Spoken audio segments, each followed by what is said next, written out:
রাধে রাধে। সবাইকে জানাই শুভ সকাল। আজ তোমাদের সাথে শেয়ার করব এক মিষ্টি সকালের আমার ঘর গোছানো। উঠেছি অনেক সকালে, তারপর আমি আমার ঘরটাকে সুন্দরভাবে মুছে পরিষ্কার করার চেষ্টা করলাম। আমার ছুটি থাকে বৃহস্পতিবার। বৃহস্পতিবার ঝুল ঝাড়তে নেই, ঘর পরিষ্কার করতে নেই। তাই জন্য আমার সময়ও হয় না আমার ঘরটাকে সুন্দরভাবে সাজিয়ে গুছিয়ে রাখার। আমি অত আমার ঘর গুছোতে পারি না। তবে সবসময় চাই প্রতিদিনের কাজ প্রতিদিনে করে নেওয়া। তাহলে ঘর অত অপরিষ্কার হয় না। আমার বর যেহেতু বাড়িতে থাকে না, তাই আমার ঘরটা খুব একটা অপরিষ্কার থাকে না।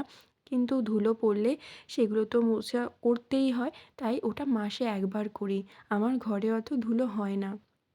আর রবিবার যেহেতু বরমশাইয়ের ছুটি আছে, তাই ভাবলাম ঘরটা এবার পরিষ্কার করা যাক। কেননা অতিরিক্ত খাটাখাটুনি আর করতে পারি না। খুব কষ্ট হয়। বরমশাই থাকলে আমাকে অনেক অনেক হেল্প করে। ভাগ্য করে এমন বর পেয়েছি। আবার নজর লেগে যাবে এমন করে বলা যাবে না। তো যাই হোক, আমার শাশুড়ি মাও আমাকে অনেক হেল্প করে। মা ওদিকে রান্নার জোগাড় করছিল, আর আমার বর এদিকে আমাকে চা এনে দিয়েছে। চাটা কিন্তু আমার শাশুড়ি মাই বানিয়েছে। আর চা সকালবেলা খুব দরকার খাওয়ার জন্য। তো তারপর বরমশাইয়ের সাথে একটু বসে চাটা খেয়ে নিলাম। তারপর করব আবার ঘর গোছানোর কাজ।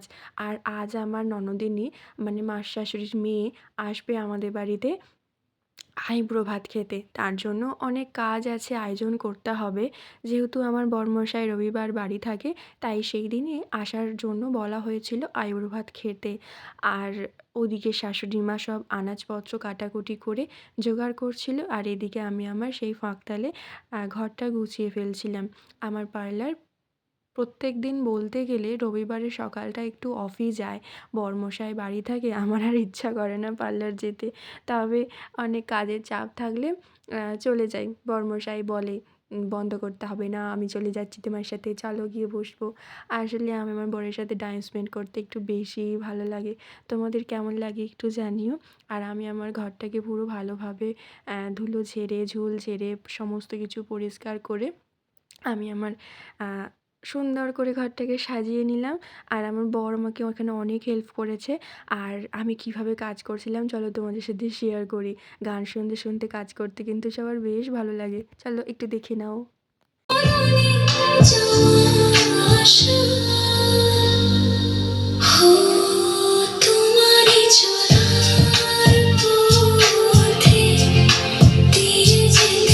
চলো, তোমাদের আর গান শুনতে হবে না। এবার আমার কাজ দেখো। এবার এত কিছু আলনা-টালনা সব পরিষ্কার করেছিলাম। তার জন্য এত জামাকাপড় জমা হয়েছে। তারপরে বিছানার চাদর মেলতে হবে। সমস্ত কিছু পর্দা-ফর্দা সমস্ত কিছু ঝেড়ে-টেড়ে এখন দুজনে মিলে গুছানোর পালা। পর্দাগুলো লাগিয়ে নেওয়ার পর আমি আমার আলনাটাকে খুব সুন্দরভাবে গুছিয়ে নিয়েছি মনের মতো করে। আমার আবার সবার কাজ পছন্দ হয় না। এটা হয়তো আমাকে অনেক সবাই অনেক খারাপ ভাবতে পারে। কিন্তু আমি আমার কাজ নিজে করার চেষ্টা করি। রান্না থেকে বলো, ঘর গোছানো থেকে বলো, কারোর জিনিস আমার পছন্দ হয় না। নিজে যতক্ষণ না মন মতো করতে পারছি, ততক্ষণ নিজের মনে হয় না। তো ঘরটাকে আমি আমার মতো করে সুন্দর করে গুছিয়েছি। এটা হচ্ছে আমার গোপু সোনা। আমি আমার মতো আমার ঘরটাকে গুছিয়ে রাখার চেষ্টা করেছি। সবার পছন্দ সমান না। তবে তোমাদের কেমন লাগলো জানিও। আর এই গামলির সমস্ত কিছু হচ্ছে আমার এই ড্রেসিং টেবিলের গোছানোর পালা। যেহেতু বাড়িতে আইবুড়ো ভাতের আয়োজন করা হচ্ছে, তার জন্য অনেকটা কাজ আছে, তাই ড্রেসিং টেবিলটা আমি পরে গুছিয়ে নিয়েছি। কেমন লাগলো জানিও সবাই।